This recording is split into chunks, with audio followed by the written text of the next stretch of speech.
নমস্কার। আজ আমরা এমন এক সভ্যতার গভীরে যাব যার ইতিহাস সত্যি বলতে কোনো মহাকাব্যের থেকে কম নয়। চলুন ভারতের সেই অসাধারণ গৌরবময় কাহিনীটা আজ একসঙ্গে শুনে আসি। আসলে এই কথাগুলোই কিন্তু আমাদের আজকের যাত্রার মূল সুর ঠিক করে দেয়। ভারতের ইতিহাস মানেই শুধু রাজা রাজার যুদ্ধ বা বড় বড় সাম্রাজ্যের ওঠাপড়ার গল্প নয়, না, তার চেয়েও অনেক বেশি কিছু।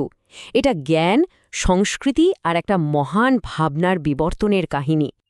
তো এই বিশাল কাহিনীটাকে ভালোভাবে বোঝার জন্য আমরা কয়েকটা পর্বে ভাগ করে নিয়েছি। প্রথমে দেখব সভ্যতার সেই মহাকাব্য, তারপর প্রাচীন ভারতের ভিত্তি, জ্ঞান আর বিজ্ঞানের সেই সোনালী যুগ, এরপর সংস্কৃতির মহামিলন, স্বাধীনতার জন্য সেই রক্তক্ষয়ী সংগ্রাম, আর সবশেষে এক মহান ঐতিহ্য। তাহলে চলুন শুরু করা যাক আমাদের প্রথম পর্ব দিয়ে, সভ্যতার মহাকাব্য। এখানে আমরা দেখব কিভাবে সময়, জ্ঞান আর সংস্কৃতি এই সব কিছু মিলে ভারতের এই দীর্ঘ যাত্রাপথটা তৈরি হল। এবার আমরা চড়ে যাব আমাদের দ্বিতীয় পর্বে, প্রাচীন ভারতের ভিত্তি, মানে যেখান থেকে এই মহান সভ্যতার শেকড়টা ছড়াতে শুরু করেছিল। ৫,০০০ বছর, ভাবা যায়? আজ থেকে প্রায় ৫,০০০ বছর আগে, যখন পৃথিবীর অনেক জায়গাতেই সভ্যতা সবেমাত্র ডানা মেলছে, ঠিক তখনই কিন্তু এই মাটিতে এক নতুন ইতিহাস লেখা হচ্ছিল। এই যে টাইমলাইনটা, এটা দেখলে ব্যাপারটা আরও পরিষ্কার হবে। সিন্ধু আর অধুনালুপ্ত সরস্বতী নদী, এই দুই নদীর তীরে গড়ে উঠেছিল সিন্ধু সভ্যতা। আর সেখানে তৈরি হয়েছিল হরপ্পা আর মহেঞ্জোদারোর মতো সব শহর। শুধু তাই নয়, এখানেই কিন্তু বৈদিক সাহিত্যেরও গোড়াপত্তন হয়। আর হরপ্পা মহেঞ্জোদারো মানে কিন্তু শুধু ইট পাথরের শহর নয়, একদম পরিকল্পিত নগর, চওড়া রাস্তাঘাট, অসাধারণ সব ড্রেনেজ সিস্টেম আর একটা দারুণ সামাজিক ব্যবস্থা। সবকিছু মিলিয়ে সেই সময়ে গোটা বিশ্বের কাছে এগুলো ছিল এক কথায় সভ্যতার আলোকবর্তিকা। এরপর আমরা আসছি তৃতীয় পর্বে, জ্ঞান আর বিজ্ঞানের যুগে। আর এই যুগটা কিন্তু অসাধারণ। এই সময়ে ভারত গোটা বিশ্বকে এমন কিছু জিনিস উপহার দিয়েছিল যা ছাড়া আজকের দুনিয়াকে ভাবাই যায় না। যেমন ধরুন শূন্য বা জিরোর ধারণাটা। এই সময়ে লেখা হয়েছিল বেদ, উপনিষদ, মহাভারত, রামায়ণের মতো সব গ্রন্থ। এগুলোকে শুধু ধর্মগ্রন্থ ভাবলে কিন্তু ভুল হবে। এগুলোর প্রত্যেকটার মধ্যে আছে মানবতা, ন্যায় বিচার, কর্তব্য আর জীবন দর্শন নিয়ে গভীর সব ভাবনা চিন্তা। আর এই যে এত জ্ঞানচর্চা, এর কেন্দ্র ছিল নালন্দা আর তক্ষশিলার মতো সব বিশ্ববিদ্যালয়। ভাবুন তো একবার, সেই প্রাচীন যুগে সারা বিশ্ব থেকে ছাত্রছাত্রীরা এখানে ছুটে আসত অঙ্ক, ডাক্তারি, দর্শন, কত কি শিখতে, ঠিক আজকের দিনের সেরা সব ইউনিভার্সিটির মতো। আর এই জ্ঞান ভাণ্ডারকে সমৃদ্ধ করেছিলেন আর্যভট্ট, চরক, সুশ্রুতের মতো মনীষীরা। গণিতে শূন্য আর দশমিকের ধারণা, চিকিৎসায় আয়ুর্বেদ আর শল্য চিকিৎসা, বিজ্ঞানে জ্যোতির্বিদ্যা, ভারতের এই অবদানগুলো ছাড়া আজকের বিজ্ঞানকে কল্পনাই করা যায় না। এবার আসছি চতুর্থ পর্বে, সংস্কৃতির মহামিলন। দেখুন, সময়ের সঙ্গে সঙ্গে ভারতে অনেক নতুন স্রোত এসে মিশেছে, কিন্তু ভারতের মূল আত্মাটা কখনো হারিয়ে যায়নি।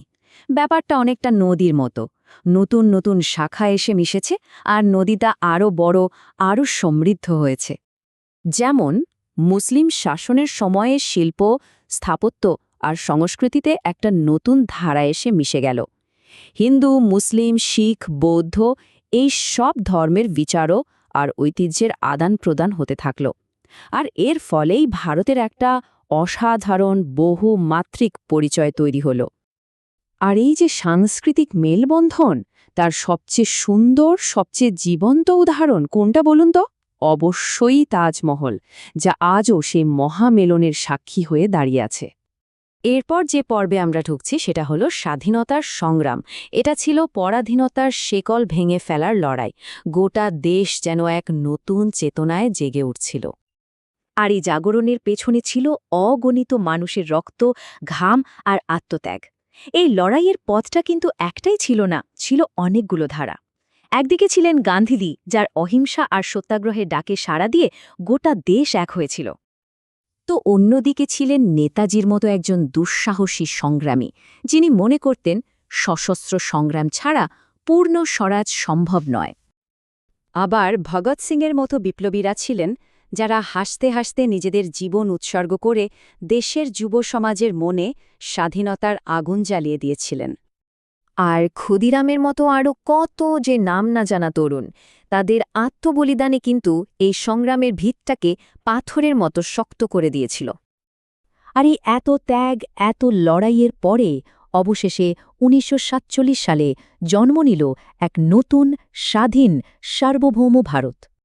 চলুন এবার আমাদের সফরের একেবারে শেষ পর্বে চলে আসা যাক। এক মহান ঐতিহ্য। এই যে এত লম্বা একটা যাত্রাপথ, এত ইতিহাস, এরপর আজ আমাদের হাতে উত্তরাধিকার হিসেবে কি রয়েছে? প্রথমত, এটা বোঝা খুব জরুরি যে ভারত শুধু একটা দেশ নয়, এটা একটা সভ্যতা, একটা চেতনা, যা কোনো ভৌগোলিক সীমানায় আটকে থাকে না। আর এই সভ্যতার মূল শক্তিটা কি? সেটা হল বৈচিত্র্যের মাঝে ঐক্য। এত ভাষা, এত ধর্ম, এত সংস্কৃতি, এই সব কিছু মিলেমিশে এক হয়ে থাকাই ভারতের আসল সৌন্দর্য। যদিও এই ঐক্যটা ধরে রাখা কিন্তু সবসময়ই একটা বড় চ্যালেঞ্জ। তাহলে এই যে এত কথা হলো, এত দীর্ঘ ইতিহাস, সব শেষে এসে প্রশ্নটা দাঁড়ায়, এই গৌরবময় ইতিহাস আমাদের ঠিক কি মনে করিয়ে দেয়? একটাই কথা, এই ইতিহাস আমাদের মনে করিয়ে দেয় আমরা সবাই এক মহান ঐতিহ্যের উত্তরাধিকারী। আর এই ঐতিহ্যকে শুধু জানা বা বোঝা নয়, একে সম্মান করা আর আগামী প্রজন্মের জন্য এগিয়ে নিয়ে যাওয়াই আমাদের আসল দায়িত্ব। জয় হিন্দ।